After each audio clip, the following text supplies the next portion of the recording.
Hey community, welcome back. You know, I've always said it's not how much you make, rather it's what you do with your money. But what you do with your money changes depending on how much you make. And today I want to tackle that by showing you the strategies you should use at three different income tiers: $36,000, $72,000, and $120,000. So let's get started with $36,000 a year. At $36,000 a year, you're making $3,000 a month. After taxes, you're bringing home about $2,400.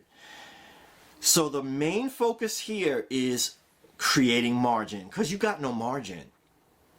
With national average rental rates of a one-bedroom apartment at $1,600, but in New York, areas like that, the rent being over $2,900, you really can't even afford to live on your own at this point. You need roommates or you need to move back home.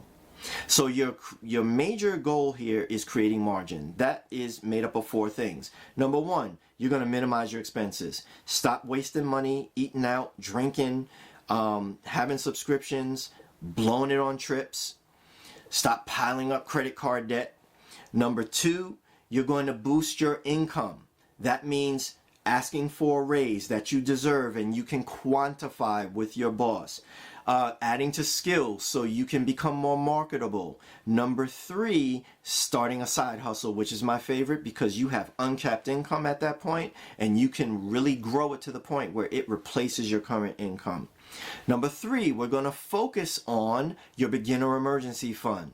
That's getting $1,000, which will make all the difference in the world of causing you to have to rely on a credit card to get out of an unplanned emergency.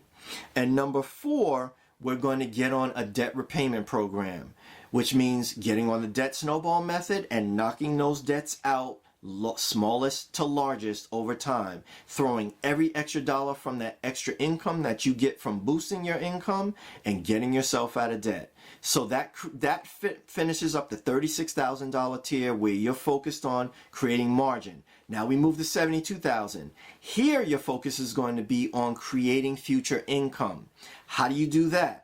Number one, at $72,000, chances are you have a job that provides to you a 401k with a match. You're going to take advantage of that match up to whatever percentage it is because you're leaving money on the table. Every dollar you put in, your employer is going to match it by $1. So you go ahead and do that, or 50%. Sometimes they do the cheaper ones, but it's still free money. You don't want to leave the free money there. After that, you're going to look at a Roth.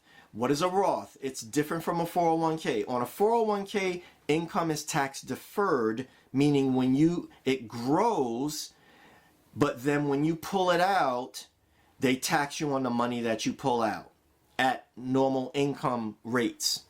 A Roth, you've already paid the income tax today, so that means you're putting in after-tax dollars, so it's growing tax-free and it's coming out tax-free.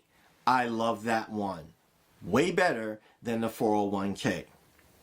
Next, you're going to, as you enjoy your margin here, you're going to focus on cutting down on your worries about how am I going to manage my money from day to day, and you're going to put things on autopilot. You're going to automate your finances so that money's automatically going to your 401k, your Roth, different savings accounts, and you're also going to set up automatic payments on things like credit cards, rent/mortgage.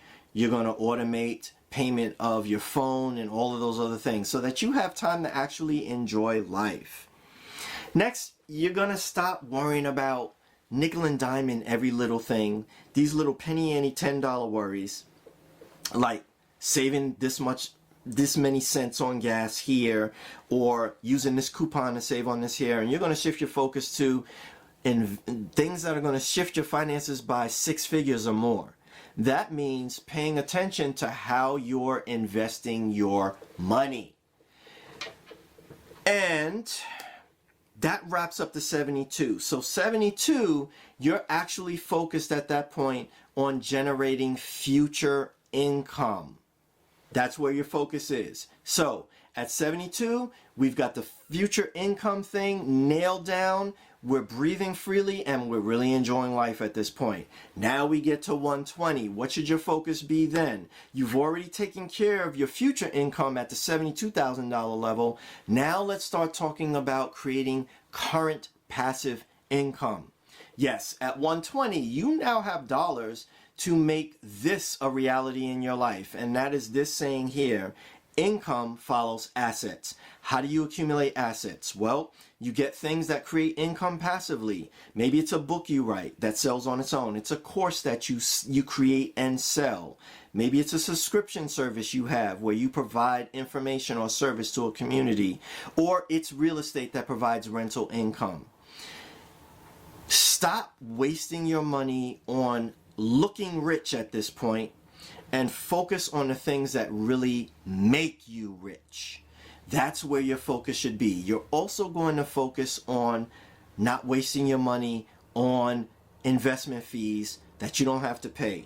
Just very quickly, the difference between a no load or low load index fund like I use at 0.02% per year and 1%, let's just use $100,000 as your starting figure and you don't put another dime into it. At the end of 30 years on the 0.02%, like me, you've got $719,000.